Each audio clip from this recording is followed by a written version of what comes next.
அடுத்ததாக பார்க்கக்கூடிய ராசி மீன ராசிக்காரர்கள். பைரவர் வழிபாடு சகல விதத்தில் வெற்றிகள் ஏற்படுத்தும்.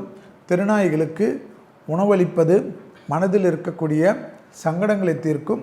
அடிவயிறில் மட்டும் கவனமாக இருப்பதும், உணவு செரிமானத்தில் அதீத கவனம், விரயங்கள் அதிகமாக இருப்பதனால் விலைவந்த பொருட்கள் விஷயத்தில் கவனமாக பார்த்து கொள்வதும், துணை அல்லது துணைவியார் விஷயத்தில் கோபதாபம் இல்லாமல் இருப்பதும், சனிக்கிழமை மதியம் 1 மணியிலிருந்து 2 மணிக்குள் உணவு தானமும் எலுமிச்சைப்பழ ஊறுகாவோ அல்லது எலுமிச்சைப்பழ ஜூஸோ கொடுப்பது சகலத்திலும் வெற்றிகளையும் சந்தோஷத்தை ஏற்படுத்தும்.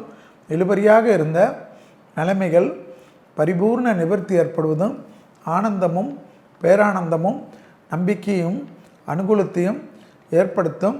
அதே சமயம் உடற்பயிற்சியை மறந்துவிடாமல் இருப்பது, வேற்றுமொழி மனிதர்களால் ஆதாயம் பெறுவது, உத்தியோகம், தொழில், வியாபாரம், படிப்பு சம்பந்தப்பட்ட எல்லா விஷயமும் ஏற்றத்தையும் நம்பிக்கையும் அனுகூலத்தையும் ஏற்படுத்தும். புதிய முயற்சிகளில் தொலைதூரத்திலிருந்து நல்ல செய்திகள் வருவது சகல விதத்தில் ஏற்றத்தை ஏற்படுத்தக்கூடிய நல்ல காலகட்டம். பூமியில் பெரிய அளவுக்கு அனுகூலங்கள், முதலீடுகள் செய்யக்கூடிய பிராப்தம். உத்தியோகத்தில் இருந்த சங்கடங்கள் பரிபூர்ண நிவர்த்தி. பழைய கடன்கள் பைசலாக்கக்கூடிய அமைப்பு. உத்தியோகம், தொழில், வியாபாரம், படிப்பு சம்பந்தப்பட்ட வாக்கியபடி 7.5 சனி வந்தாலும் அதெல்லாம் ஏற்றமும் நம்பிக்கையும் ஏற்படுத்தக்கூடிய காலகட்டம்.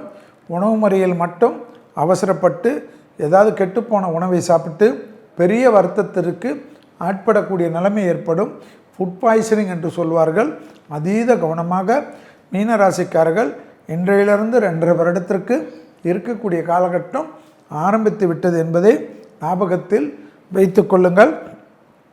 சகல விதத்திலும் 7.5 சனி இருந்து என்று தோண்டப்படாமல் நன்மையாக இருக்கக்கூடிய காலகட்டம் விரைவிலே ஏற்படக்கூடிய அமைப்பு என்பதையும் ஞாபகத்தில் வைத்து கொள்ளுங்கள்.